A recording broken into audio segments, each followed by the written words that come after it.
Assalamualaikum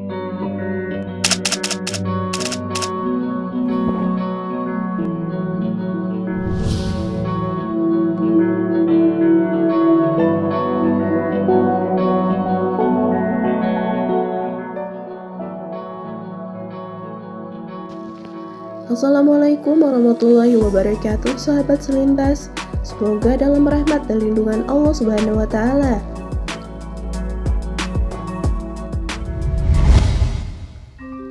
Musuh utama dari manusia adalah iblis. Sebelumnya makhluk yang Allah ciptakan dari api ini merupakan hamba yang sangat taat. Bahkan konon ketaatannya melebihi malaikat.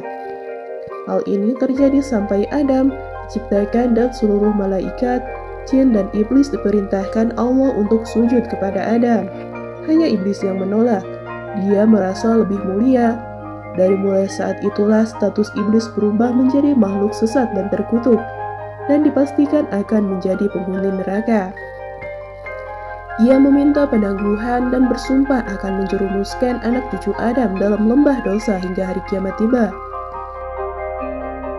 Maka dari itu, Allah Subhanahu wa Ta'ala memerintahkan kita agar selalu waspada akan tipu daya iblis dan setan, musuh nyata dari manusia.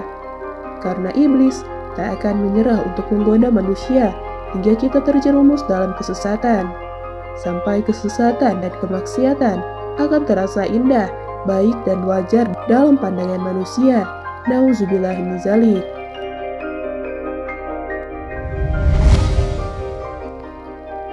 Iblis berkata, "Ya Tuhanku, oleh sebab Engkau telah memutuskan bahwa aku sesat, pasti aku akan menjadikan mereka memandang baik perbuatan maksiat di muka bumi, dan pasti aku akan menyesatkan mereka semuanya."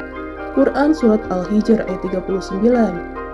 Allah berfirman, "Dan jika setan mengganggumu dengan suatu gangguan, maka mohonlah perlindungan kepada Allah.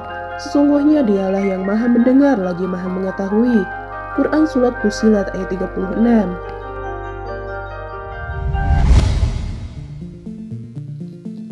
Dalam kitab Maroki Ubudiyah yang dirangkum oleh Syekh Nawawi Al-Bandani yang bersumber dari Umar bin Khattab, ada 9 jenis anak dan keturunan iblis di sekitar manusia yang selalu menjerumuskan anak cucu Adam dalam kesesatan dan kemaksiatan. Wasnan. Inilah setan yang sering membuat kita mengantuk. Wasnan akan menaburkan tepung ke mata manusia. Imbasnya kebanyakan dari kita akan merasa sering mengantuk, terutama ketika beribadah. A'war. Tugas A'war adalah menggoda manusia untuk mendekati jina. Padahal jina adalah sesuatu yang sangat hina dalam Islam. Ketika syahwat kalian tiba-tiba naik, mungkin A'war sedang berada di dekat kalian dan membisiki sesuatu yang jahat.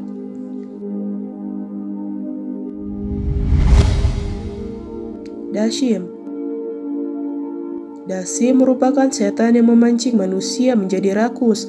Bahkan setelah makan, kita akan merasa selalu lapar, hingga kita terlalu kenyang dan akhirnya lalai dalam kewajiban. Maka dari itu, kita harus selalu berdoa sebelum makan. Maksud matun. Setan ini tugasnya memanas-manasi manusia agar selalu mencela, mencaci, memaki, menggunjing, menyebar fitnah dan mengadu domba. Nah, jika kita sedang asyik berbincang, lalu tiba-tiba menggibah menceritakan keburukan orang lain, setan inilah yang sedang bersenang-senang di sekitar kita. Jalan bur. Iblis jenis ini kerap berada di pasar-pasar dan menggoda manusia agar boros ketika berbelanja. Tidak heran jika Rasulullah SAW mengajarkan kepada kita untuk selalu berdoa sebelum memasuki pasar atau pusat perbelanjaan lainnya. Khibir. Jika kita mudah tersinggung, gampang marah, hingga pikiran kacau, berarti tibir sedang berada di dekat kita. Sebab godaan tibir bisa membuat seseorang terus-menerus merasa marah, resah, dan gelisah. Kanjab.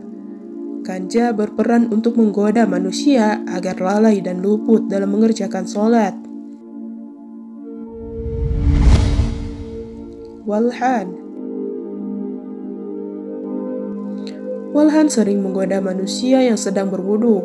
Biasanya seseorang akan merasa ragu akan wudunya hingga merasa wudunya tidak syah. Abyad. Sasaran yang digoda abyad tidak main-main. Mereka menggoda para nabi, wali, dan ulama agar merasa dirinya hebat. Wajar jika para ulama menilai abyad adalah panglimanya para setan, karena target yang digodanya bukan orang sembarangan.